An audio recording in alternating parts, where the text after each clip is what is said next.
I'm Madeline Harvey, and thank you so much for hanging out with me today.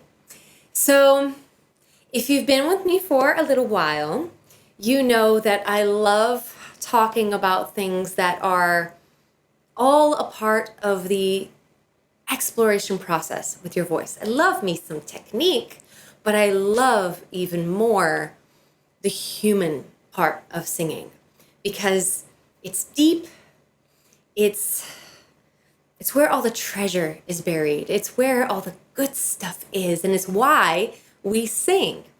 So today I want to talk about something that is very crucial to the learning process with your voice, and that is how to appreciate the voice that you already have and ultimately come to love the voice that you have.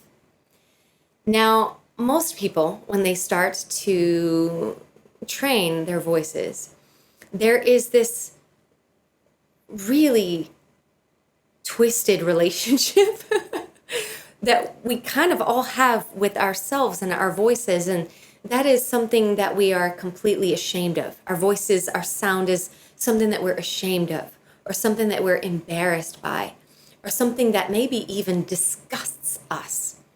And so, when we have that kind of relationship with our voice, we carry forth into lessons with this sheer determination to change everything about who we are. And that's no good. That's no good. And I'll tell you why. Your voice is controlled entirely by your nervous system. It's a beautiful thing. That means your thoughts, your feelings, they're the instant manifestation. They're instantly manifest in your voice. Now that means if you don't like who you are, if you don't like what you have to say, you're going to send those impulses through your body that trap the voice and lock it inside of the body. And that makes it harder to sing, right? It sets a domino effect, a chain reaction of tension. And that can feel like it's so micromanaged and so maneuvered, so manipulated from one note to the next note to the next note. And part of that is we just set up way too many conditions for the voice. Now, a condition is as simple as I want to sound good. Well, that's a big condition. That's a big condition. Now, I'm not saying that the opposite is sounding bad. It's just that when you really want to sound good, you tighten around the voice. That limits the spectrum of choices that your voice can make. And your voice is designed to be spontaneous. So let's say I want to sound good is a really big condition. The other might be I want to sound like my favorite artist. Or it needs to be on every pitch. God forbid I sing off of one pitch here or there. It needs to be loud. It needs to be this. It needs to be that. It needs to be that. And so on and so forth. When you have that much conditional response for the voice, it will lock the voice into a place that it cannot change from. Now that's no good when you're singing because music is literally energy in motion. Emotion is energy in motion. So if you're tight around the voice, it can't move. And if it can't move, then pressure is going to build, tension is going to build, and ultimately it's going to start shaking, it's going to start wobbling. And then what do we do when that happens? Well, we tense some more. How dare it wobble? And that creates, again, a push-pull mechanism. So the answer is very simple, but it's very sophisticated, and I'm going to talk about that with you. The answer is to allow your voice to flow, allow your voice to be what it is right now. Now, I can feel you getting tight around that maybe because sometimes people think that if I allow my voice to be what it is, then that just is like a shorthand way of saying I'm doomed to have this voice for all eternity, and I'm doomed to sound the way that I do now for all eternity. And that's not true in the least. You are dynamic, being. You change from day to day. You change from moment to moment. So your voice is also dynamic. It's an expression of who you are. So what we have to do in lessons or in your practice, in your own experimentation, is you have to create first an environment where that spontaneity and flow can happen. Now, allowing is a wonderful way to do that. So what does that mean? That means that you're not going to react anymore to what your voice does. That's so hard. That's so hard. But a wonderful way to come into allowing is to play.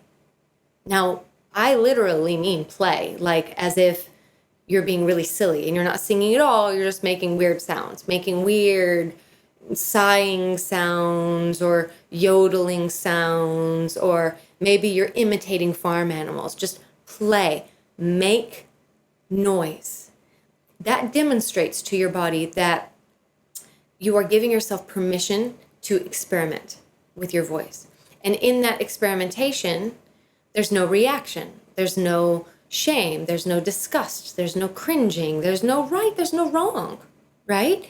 So you can just play with it and let it be what it is. And a new momentum, which is why my hands are doing this, a new momentum is really going to start to root in you. And that is that the experience is what you're after, not the sound.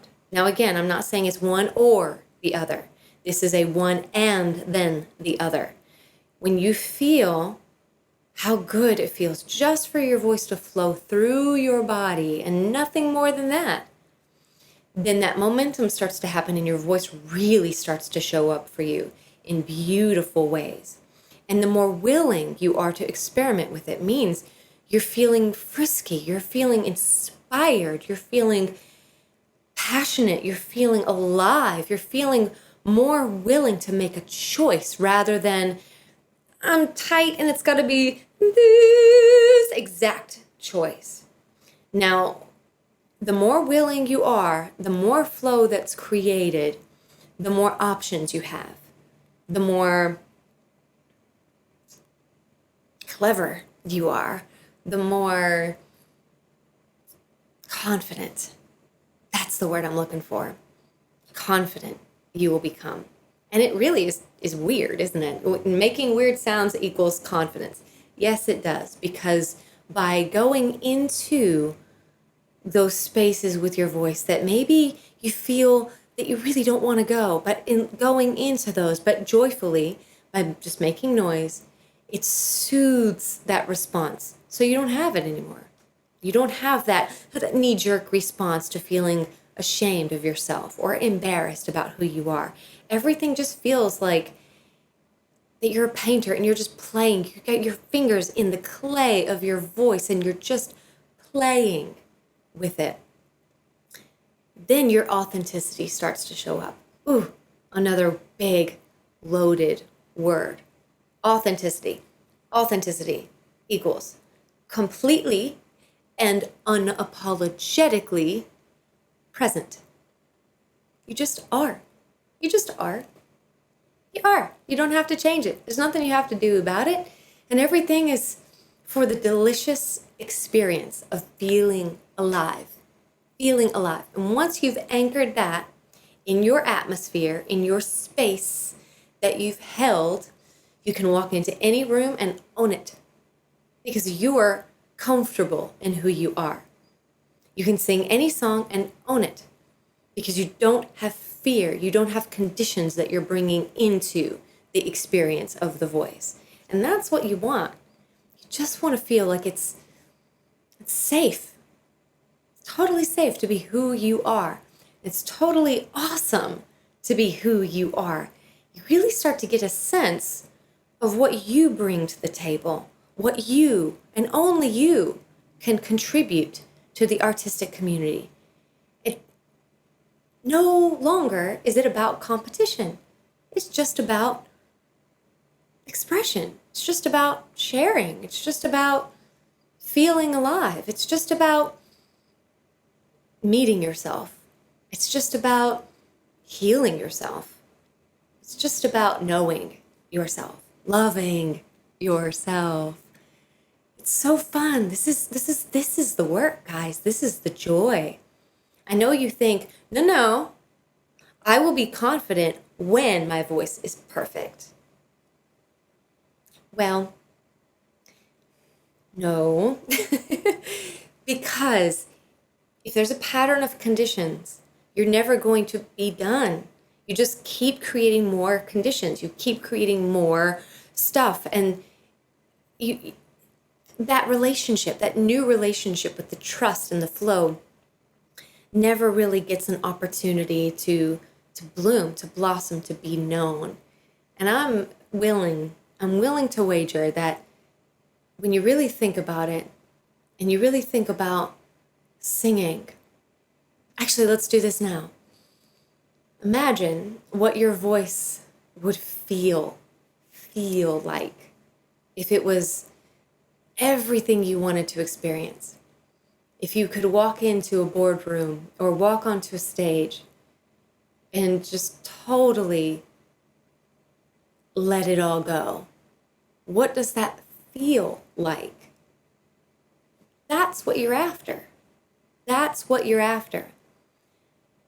But it starts now. Today's a good day. Today's a really good day. It starts now. So if you're willing to just go into your room and just sigh or yodel or wobble or whistle, just create a sound and play with it, then it feels fun. It feels fun again. It feels renewed again. It feels life-giving, not life-taking.